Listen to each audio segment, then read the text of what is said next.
teacher once told me I was the mistress of self-reinvention. It's like having a secret.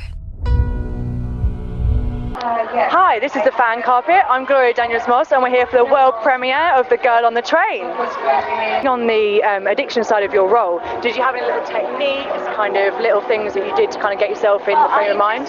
I don't know techniques necessarily, but I watched a lot of documentary on addiction and I read books and I have friends who are recovering addicts, and so all of that information you try and let it permeate you, but then at the end of the day you've just got to show up and do it and do your take on it, really. I mean, I read the book and then I just tried to draw more from the script. I think I was just drawing from the material that we were working with, but all of it helped. Obviously the book was the first line of information for me. This is why I love Paula Hawkins. She wrote an amazing novel. I met her at the Claridge's. We had 3 cocktails. I told her that I'm going to keep it truthful and lean into the dark of it all, and she said, go do it. And that was it. Megan is a wrecking ball. She scared me. She terrified me. I went to work every day with such extreme anticipation, and there's something about playing a character like this. You don't, I wanted to make sure that everybody on set knew that, I'm nothing like this character. You're terrified of being judged, and so now with so many people and so many fans of the book, and people will be seeing it, it's the fear has not really gone away, but I think it's an important film, and I'm excited for the fans. I hope that they're happy with what we've done. Well, I'd never played somebody who is that self-destructive and caught in the grips of an infatuation with alcohol and with other people. And I think that she had tendencies that I never really explored before as an actor, and so it was really exciting. He is the one half of the perfect couple that the girl on the train sees every day on her way home or on the way to work, or we think she's going to work. And they look like the most perfect couple, but actually they don't have the most perfect life or relationship. There's a lot of shadows and dark demons in their lives. And he loses his wife one day. She goes missing, and what unfurls is quite a dark, twisted murder thriller. And my character basically spends most of his time trying to find answers. And he's misled, he's betrayed. He discovers the worst things he could find out as a husband, and it's quite intense. But also, what's interesting about Scott Hipwell is that you think he's someone he isn't, and that happens a lot in life.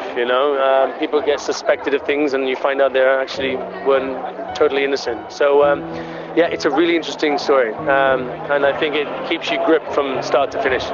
Yeah, it was just great fun. I mean, he's very collaborative and sort of open to hearing any idea that you might have. And I think there was a set full of people with very spirited opinions, and he sort of navigated all of that. The cast is just amazing. I'm an actor's director, and it's so important to me. And with Emily as the anchor, the very first time I met her and we talked about the character and what I wanted to come out with Rachel, it was completely in line.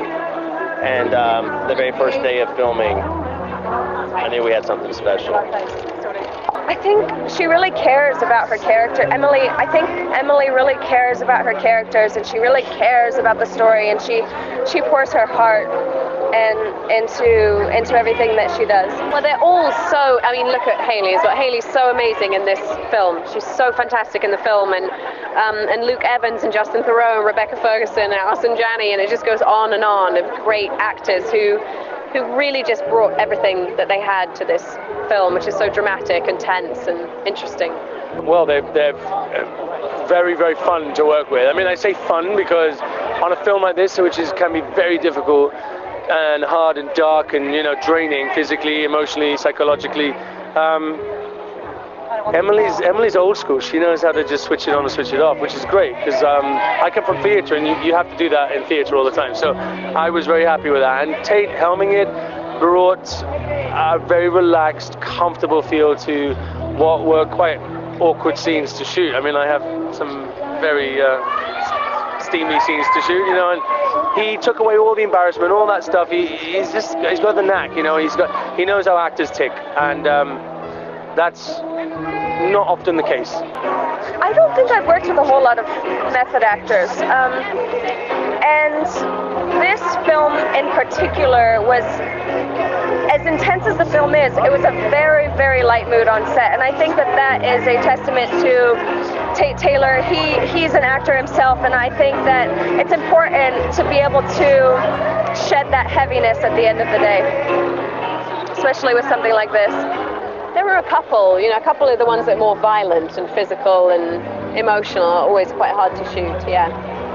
Absolutely. I think a lot of times directors who have not been actors or performers, it's such an intimate process, the collaboration, and I think when you don't know what they're going through, you don't know how to just say, what can I do? And then when a performer is acting, I often feel myself in their shoes, knowing exactly what they're experiencing. So when I yell cut, I know how to go over and have a conversation about it.